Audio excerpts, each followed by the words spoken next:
Mesdames, Messieurs, bonjour. Merci de nous rejoindre dans la quotidienne des marchés du FX du jeudi 15 juin 2017. Wall Street a terminé sur une note mitigée. On enregistre des gains dans les services aux collectivités, dans les services de consommation et des biens de la santé et des pertes dans les secteurs du pétrole et du gaz, des matériaux de base et technologiques. Le Dow Jones a gagné 0,22%, le S&P 500 a perdu 0,10% et le Nasdaq également 0,41%.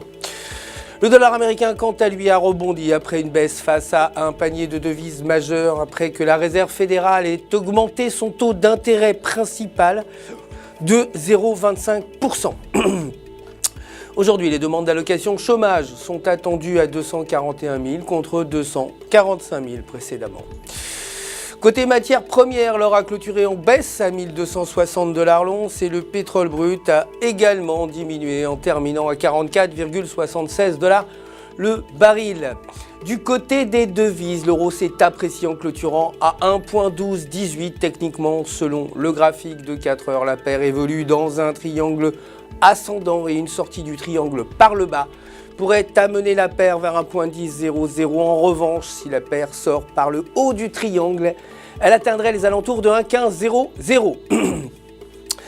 La livre a à peine changé par rapport au dollar après la publication de données britanniques mitigées. Techniquement, selon le graphique journalier, tant que la paire évolue sous la résistance à 1,3000, elle devrait diminuer vers les 1,2100 alors qu'un franchissement de cette ligne pourrait pousser la paire vers 1,3500.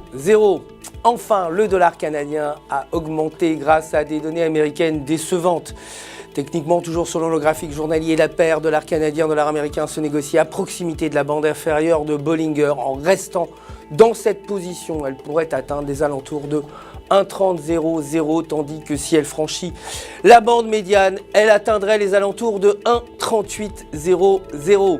C'est la fin du Flash. Merci de nous avoir suivis. Je vous retrouve très bientôt pour la suite de l'actualité des marchés du FX. D'ici là, n'oubliez pas de vous connecter sur www.efx.com pour retrouver votre gestionnaire de compte personnel. Tout UFX joint à moi pour vous souhaiter une excellente journée de trading.